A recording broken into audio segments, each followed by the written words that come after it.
દેહ બોલે છે કે બોલનારો બોલે છે? દેહ કોણ બોલે છે? બાપુજી કહે છે કે જો દેહ જોયો તો દેહ ભગવાનભાઈ નો દેહ બોલ્યો કે અંદર બોલનારો બોલ્યો? બોલનારને જે અનુભવ હોય એ બોલે. જેટલો અનુભવ બોલનારે કર્યો હોય એટલું એ બોલી શકે, એટલે એ પોકી શકે. અનુભવ તો અથાગ છે, અમાપ છે. તમે આ આધ્યાત્મિક લાઈનમાં તમારો અનુભવ એટલો બધો અથાગ છે, તમે જેટલો અનુભવ કરો ને એટલો ઓછો પડે છે. પણ બોલનારો એને જે અનુભવ પ્રાપ્ત કર્યો હોય એટલું જ બોલી શકે. અનુભવ ના કર્યો હોય તો શું બોલે? બરાબર? એટલે બાપુજી એમ કે છે આપણે હંમેશા બાપુની ધારામાં ચાલવાનું. બાપુજી એવું કહે છે કે વાલા અનુભવ કરો.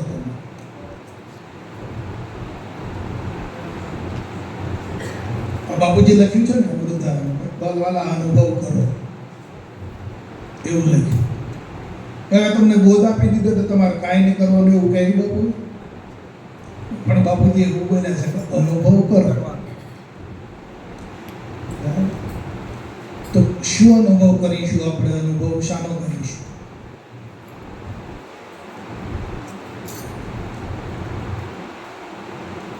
તો બાપુજી એક પદ બોલેલા છે કે રશિયા હોય તે રસની રીતિ જાણે. વૃદ્ધારામાં લખેલું છે આ પદ. બાપુજી ગૌરાવે છે, બીજા ભાઈ બધા બોલે છે કે રશિયા હોય એ રસની રીતિ જાણે. હવે રશિયો એને કહેવાય કે ભમરો, એવું બાપુ બોલે. ભમરો શું કરે કે બધા ઝાડવા ઉપર તો બેસે અને બધા ઝાડવાનો રસ એ બધાનો ચૂસે. બધા ફૂલ ઉપર, ચંપો, ચમેલી, મોગરો, દરેક તમામ ઝાડવા ઉપર ફૂલ આવે, ફૂલ ઉપર બેસે અને બધાનો રસ એ ચૂસે અને લાવી એ રસને પોતાના મધપુડામાં એકઠો કરે. તમને સમજાય આ વાત? અનુભવની વાત કરું છું. પોતાનામાં એકઠો કરે. હવે એ મધનું એક ટીપું લો, આપણે એક ટીપું લઈએ અને પછી નક્કી કરવા બેસીએ કે આ કયા ઝાડનો રસ છે. તો એક ટીપામાં બધા જ ઝાડ આવ્યા કે ના આવ્યા? બરાબર. હવે બાપુ એવું પણ બોલ્યા છે કે વાલા જે છાંટો સમુદ્રમાં ભળી ગયો, ખૂબ ખ્યાલ રાખજો બાપુના વચનો, આપણે અનુભવ કરવાનો છે આ બાબત. તો બાપુ આવું કેમ બોલ્યા? આ વાક્યમાં શું મરમ છે કે એક છાંટો જે હતો એ સમુદ્રમાં ભળી ગયો, પછી તમે એને પાછો ક્યાંથી લાવો છો? બરાબર છે. તો આ છાંટો હવે આપણે અનુભવ કરવાનો. હવે આ છાંટો સમુદ્રમાં ભળી ગયો કે સમુદ્ર છોટામાં ભળી ગયો? બસ આ નક્કી કરવાનું છે. આ બાબતનો અનુભવ કરવાનો છે. અનુભવ આને કહેવાય. બરાબર? કે આ છોટો હતો એ સમુદ્રમાં ભળી ગયો કે સમુદ્ર છોટામાં ભળી ગયો? સારું, સમુદ્રમાંથી પાછો આપણે એક પાણી થોડુંક લાવીએ અને આ થોડીમાં પાણી લઈએ.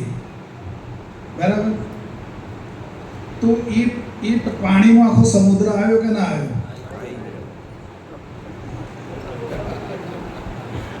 નથી?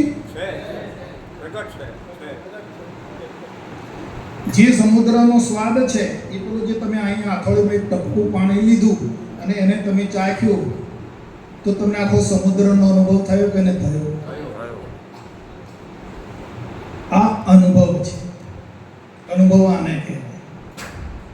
સારું, તમે અહીંથી સમુદ્ર કિનારે ગયા અને સમુદ્ર આપણે 3 દિશામાં, જમીનમાં 3 ભાગમાં પાણી છે, સમુદ્ર છે અને એક જ ભાગ ઉપર જમીન છે. કેટલા દેશોનો સમુદ્ર પોકેલો છે, જે આપણા અરબી સમુદ્ર અહીં છે, બરાબર છે, આપણા અહીંયા દ્વારિકામાં છે, નજીક જ છે. તો એ સમુદ્રને કિનારે બેસી અને તમે મોય ઓગળી આમ કરીને ડબોળી એનો સ્પર્શ કર્યો, તો જેટલા સમુદ્ર છે એ બધે સ્પર્શ થઈ ગયો કે તમારે ક્યાં પેલા કિનારે જ સ્પર્શ થયો ગણે?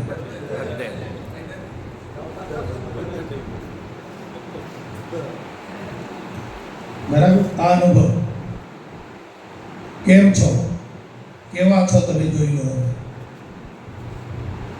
બોલાય નહીં, બોલાય એવું નથી. હા, જે અનુભવમાં આવે તે સાચું. બરાબર.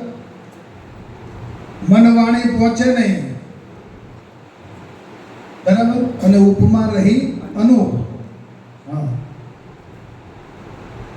આ મન વાણી ત્યાં પહોંચી શકે એવી નથી. વાણીથી આનો ઉલ્લેખ થાય એવો નથી. સ્વરૂપ કેવું છે, શું કહેશો? સ્વરૂપ કેવું છે, શું કહેશો? અનુભવ બીજાને કહેવાય એમ નથી. બરાબર છે. એટલે બાપુને એટલા માટે બોલવું પડ્યું કે વાલા તમે અનુભવ કરો. તમારા અનુભવમાં આવે ને એ સાચું. તમારો જે અનુભવમાં આવી જાય ને એ સાચું. બાપુજી એવું પણ અમૃતધારામાં બોલ્યા છે કે વાલા લીમડાનું એક પાનું તમે ચાવો તો આખા લીમડાનો સારા આવે કે ના આવે? આવી જાય. આમ નાવાનું એક પાનામાં જે સ્વાદ આવે છે આખા લીમડામાં એ જ સ્વાદ હોય છે. તો ભાઈ લીમડો કેવો? તો કે કડવો. એ અનુભવ, આનું નામ અનુભવ. મણ તો ભાત ઓર્યો હોય તપેલામાં અને એને તમે એક કણ દબાવો એટલે ભાત તૈયાર થઈ ગયો કે નથી થઈ ગયો એમ તમને કણમાં ખબર પડે કે ના પડે? પડી જાય ને. તો ભાઈ ભાત તૈયાર થઈ ગયો, ઉતારી લો. આનું નામ અનુભવ. મણ ચોખા કેટલા કણ છે બધા દબાવવા ના પડે. એક શબ્દમાં જેને પરખ થઈ ગઈ એને પછી બધા ઠીકરો ઠેર ઠેર ફોડવાનો આવતો નથી. બાપુજીએ કીધું કે એક પદાર્થનો આપણે નિવેડો કરી નાખ્યો. બરાબર. બાપુજી આમ કરીને તમને બતાવ્યું કે ભાઈ આ શું છે? તો કે સફરજન છે. અને એમાં આપણે નિવેડો કર્યો એક પદાર્થનો. એમાં નામ છે, રૂપ છે અને ગુણ છે. આ 3 વસ્તુ એક પદાર્થની અંદર સમજાવી છે. તો એ વસ્તુ આખા બ્રહ્માંડમાં છે કે સફરજનમાં એકલી છે? આ નામ અનુભવ. તમે બ્રહ્માંડમાં સમજી લો આ વાતને, એમ નામ તમારો અનુભવ છે.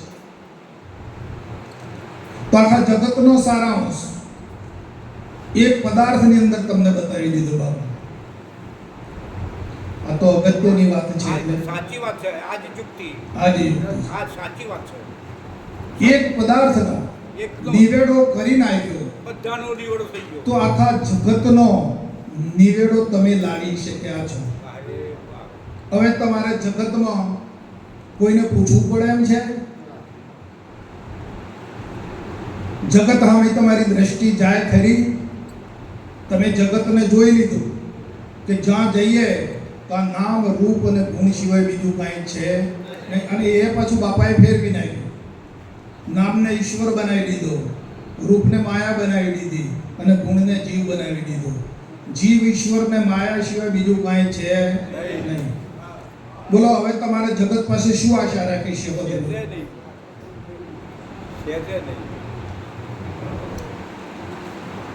તમારે કયા પદાર્થમાં આશા તમે કરી શકો? તો તમારે આશા મટી ગઈ તો પછી તૃષ્ણા રહે? હારું, આશા અને તૃષ્ણા બે ગઈ તો પછી વાસના થાય. હવે તમે જોઈ લો કે કેવા છો. વાસના ગઈ એટલે મુક્ત બસ બસ એ જ મુક્તિ. તમને આખું જગત બ્રહ્માંડ સમજાવી દીધું. એક જ પદાર્થ લીધો ને આખા બ્રહ્માંડનો નિવેડો કરી નાખ્યો અને એનું રૂપાંતર કર્યું કે જીવ, ઈશ્વર ને માયા, આ સિવાય બીજું કાંઈ છે નહીં. તમે જીવ પણ નથી, તમે માયા પણ નથી અને તમે ઈશ્વર પણ નથી. તમે આ ત્રણના અનુભવ કરવા વાળા ચોથા છો ન્યારા. આ ત્રણને જોવા વાળા હતા તમે.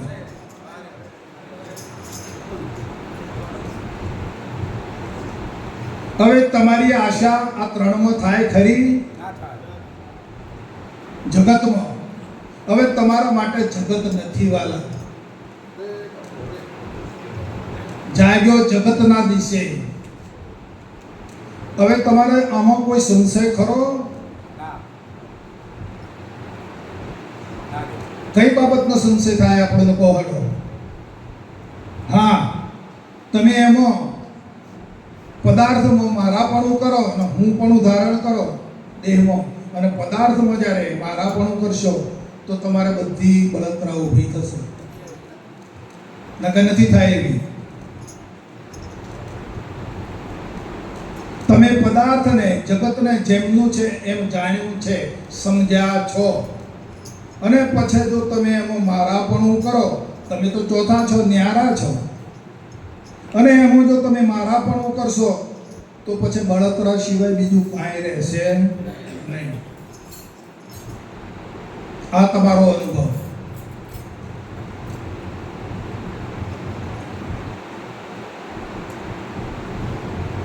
પછી બાપાએ કીધું તો કોઈ જગ્યાએ લલચાશો ખરા?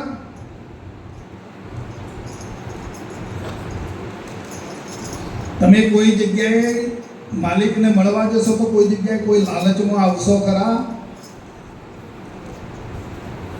હીરા માણેક છે, સોનું છે, રૂપું છે, પૈસો ટકો છે, બધું ઘણું દ્રવ્ય પદાર્થ છે, તો તમે લલચાશો ખરા? તો આજે લાલચ થાય છે. બરાબર છે. વિચારવાનું તો આવે ને આપણે. અપ્સરાઓ છે, દેવો છે, જગતમાં નથી? બધું છે. તો તમે લલચાશો ખરા? બરાબર. રીતિ સિદ્ધિઓ આવશે. કાલે મરેલો મળતો હજીવન કરવા આવશે ગામમાં, તો ત્યાં તમે ઊભા રહેશો ખરા? એને હાચું માનશો ખરા? કેવા છો જોઈ લો. પોતાને જોતા શીખી જાઓ. બરાબર. બરાબર. તમે પોતે પોતાને નિહાળતા થઈ જાઓ, જોતા શીખી જાઓ. જ્યારે તમે પોતે પોતાને જોતા શીખશો ને ત્યારે આ બધું ભૂલી જશો. બહારનું જે પકડાયું છે ને એને ભૂલી જશો. અને બહારનું કેમ આપણે એનો ત્યાગ કરી દેવો? આ તો ત્યાગ તણા ત્યાગને. બાપુ શું બોલ્યા કે ત્યાગ તણા ત્યાગને. ત્યાગનો ત્યાગ, અને એનો જે ત્યાગ કરનારો છે એ ના રહે. બોલો. ત્યાગ તણો ત્યાગ. ત્યાગ કરનારો, એ ત્યાગ અને કરનારો બે ના રહે. બરાબર છે. બે મટી જાય. ત્યારે ને ત્રિપુટી મટે. પછી સ્વરૂપ કહેવાય. 27 પછી સ્વરૂપ સ્થિતિ કહેવાય. વાહ રે વાહ. તો હવે કેવા છો એ જોઈ લો. બોલાય એમ નથી થઈએ. બરાબર.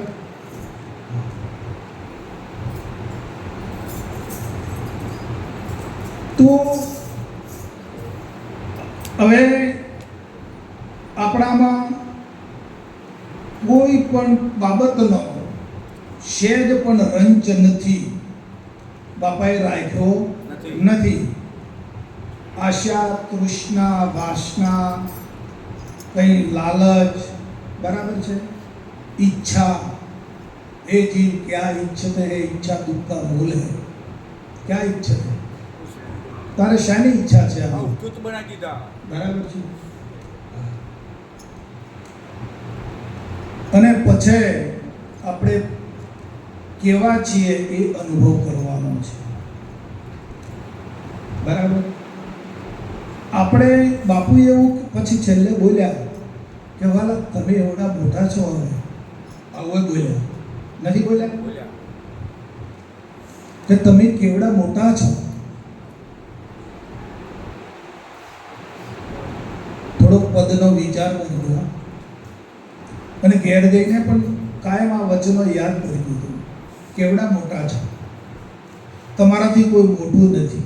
એના વચને વરી જજો.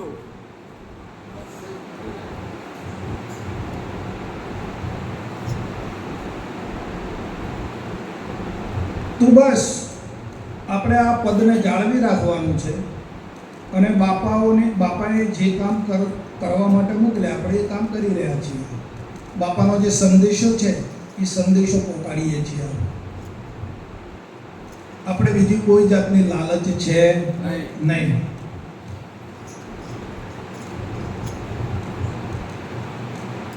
બાપાનું જે કામ એટલે બાપાનો જે સંદેશો છે, બાપાનું જે જ્ઞાન છે, બાપાની જે ધારા છે એ ધારાને વ્યક્તિ કરવાની છે. હવે આપણે બેવડાઈએ છીએ ધારાને. આપણે એમાં એવું પણ બોલીએ છીએ કે વાલા તમને રૂચે તો આવજો, તમને આ ધારા રૂચે અને તમને રસ આ સારી લાગે આ ધારા તો આવજો, ન કે ખોટા ઉજાગરા કરતા નહીં. એવું પણ કહી રહ્યા છીએ. બરાબર. કેમ કે આ નિર્દોષ, નિષ્કલંક અને નિસ્વાર્થ ધારા છે. બાપુની જે ધારા છે ને એ નિસ્વાર્થ, આમાં કોઈ જાતનો સ્વાર્થ નથી. નિષ્કલંક છે, કોઈ જાતનું કલંક નથી. આમાં તમને કોઈ જાતનું કલંક કોઈ લગાડી શકે નહીં. નિષ્કલંક વાત છે આ. અને તમને કોઈ પણ પ્રકારનો આ વાત થતા તમને કોઈ પણ પ્રકારનો દોષ લાગવો એ પણ નહીં ના પડે. નિર્દોષ છે આ વાત, નિષ્કલંક છે, નિસ્વાર્થ છે, નિસ્પૃહી છે.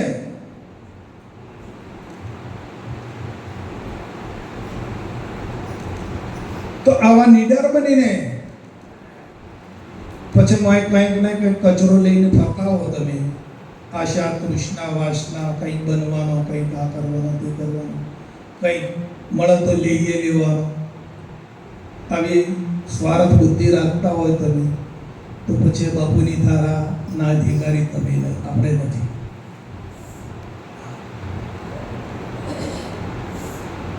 અને એ ધારા જે વહેવડાઈએ છીએ ને એ ધારા પછી એવી સ્વાર્થવાળી, કલંકવાળી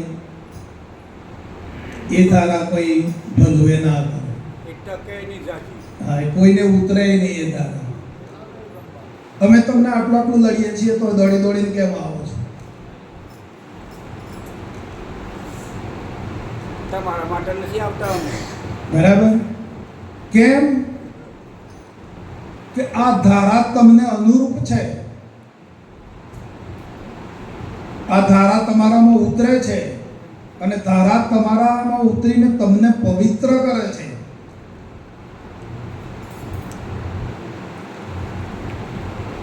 એટલે તમે હેડે આવો છો. નકર જો આ ધારા તમને ના સમજાઈ હોત, આ ધારા તમારામાં ના ઉતરી હોત, ઘેરથી પગલું ઉપડે જ નહીં સાહેબ. હા, અમને તો તમારી ઉજ્જવળતા દેખાઈ રહી છે. તમે તમારી ઉજ્જવળતાનો અનુભવ પણ કરીએ છીએ કે આ પંખીડા આટલા બધા એ ધ્યાન થઈને બેસી રહે છે. કેમ કે આ બાપુની જે ધારા છે ને એને ભર્યા છે. એ ધારા તમે ઉતારી છે જીવનમાં બાપુની, અને એ ધારા તમારા જીવનમાં કામ કરી રહી છે. એટલે તમને તમારે અનુરૂપ છે આ.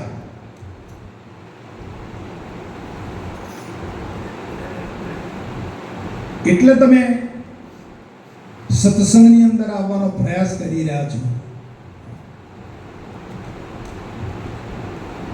માટે અનુભવ કરજો. અનુભવનો વિષય છે. જ્યારે તમારો અનુભવ સચોટ પ્રખર બની જશે અને તમારી વૃત્તિ જે છે એ વૃત્તિ જ્યારે આત્માકાર બની જશે ને પછી તમારે જગત ભૂલવું નહીં પણ બધું ભૂલાઈ જશે. વૃત્તિ આત્માકાર થવી જોઈએ. દેહાકાર રહેશે તો કંઈક ને કંઈક પાછું કડું કરશે. વૃત્તિ થોડી કરે. બાપુજી કહે છે કે વૃત્તિઓ તો આ જન્મમાંથી પેલા જન્મમાં ફેરવે છે. વૃત્તિ જન્મ મરણનું કારણ છે. એટલે જો વૃત્તિ આત્માકાર થઈ ગઈ ને વૃત્તિ આત્મામાં લાગી ગઈ, અનુભવ કરીને અનુભવ કર્યા વગર હોંભળીને તો કદી લાગે જ નહીં, શીખીને નહીં લાગે. તમારે જ્યારે અનુભવ કરશો ત્યારે લાગશે. આત્માનો અનુભવ કરશો અને તમને એવો અનુભવ થઈ જશે, અરે કે આત્માથી જ આ બધો પ્રકાશ છે, આત્મા સત્તા વડે જ ચાલી રહ્યું છે અને આ સર્વમાં આત્મા વ્યાપીને રહેલો છે.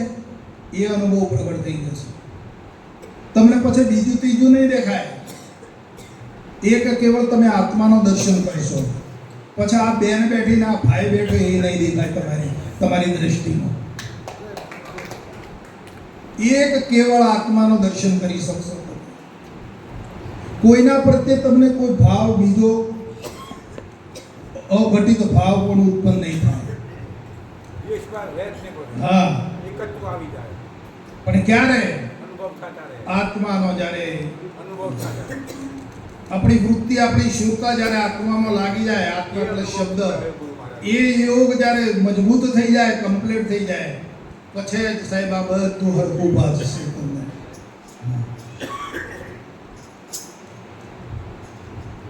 અને સમાનતાનું દરેકની અંદર સમાનતા ભાસવી, અનુભવ થવું, એનું નામ જ સમગ્ર જ્ઞાન છે. જ્યાં સુધી વધઘટ વાળું છે ત્યાં સુધી સમગ્ર જ્ઞાન નથી. સર્વની અંદર સરખું ભાસવું, સરખો અનુભવ થાય ત્યારે એનું નામ સમગ્ર જ્ઞાન છે. અને સમગ્ર જ્ઞાન પ્રાપ્ત થઈ જાય પછી શમદમ, વિવેક અને વૈરાગ આ બધું પ્રાપ્ત થઈ જશે. હા, તમારે પછી કોઈ સાધન પ્રાપ્ત કરવું પડશે નહીં. તમે ખાટલાનો એક પાયો પકડો તો પેલા ત્રણ બાજુમાં રહી કે હંગાથી આમ આવી જાય. ખાટલાનો એક પાયો ખેંચો તો પેલા ત્રણ અલગ પડી જાય કે ત્રણે હંગાથી જોઈન્ટ આખા ચારે ચાર આવે. પેલા સાધન ચારે ચાર આવી જશે. પણ તમે આત્માનો નિચોડ કરી નાખશો તો એવો આ અનુભવજન્ય જ્ઞાન છે. અને આજે તો બાપાની કૃપાથી, લઘુધારાના આમના પરિવારના પ્રતાપથી આજે બાપાએ આપણા ઉપર કૃપા વર્ષી છે અને બાપાએ આપણને ઘણું સારું સારું બોલવાનું આપ્યું છે અને એમના પ્રતાપથી આપણે બોલી શક્યા છીએ. એમની કૃપાથી આપણે આ વાણી ઉચ્ચારી શક્યા છીએ. બાપા તો વિચાર ના આપે તો કશું આપણાથી બોલાય એવું નથી. બાપુ આપણને વિચાર રૂપે, આપણામાં સૂક્ષ્મ રૂપે એ પ્રગટ આપણને આપી રહ્યા છે અને એમની કૃપાથી જ આપણે આ આનંદ કરી શક્યા છીએ. આ બધી બાપાની કૃપા છે, આપણી કાંઈ નથી. બાપુ જ આનંદ કરાવવા આવે છે આપણને અને બાપાની કૃપાથી જ આપણે ભેગા થઈએ છીએ, મળીએ છીએ. તો આવી આજે કૃપા વરસાવી છે અને બહુ અનેરો આનંદ આપણે પામ્યા છીએ. બરાબર? તો સરસ. બાપાને ભૂલશો નહીં. બાપાના ચરણોમાં રહેજો. કેમ? બાપાના ચરણોમાં રહીશું ને તો જ આપણે મુક્ત બનીશું અને બાપાને પામીશું. બાપાના ચરણોમાંથી જો વિખૂટા પડી જઈશું ને તો પછી કોઈ બચાવનાર નથી જગતમાં. કોઈ પદ પદાર્થ છોડાવે એમ છે નહીં. કેવળ છોડાવનાર હોય તો છોડાવે સદગુરુ રાય. હે, બાપા જ બચાવશે. એટલે બાપાના ચરણોમાં રહેતા શીખી જજો. બાપાની મૂર્તિમાં જોડાઈ જજો. બોલો સદગુરુ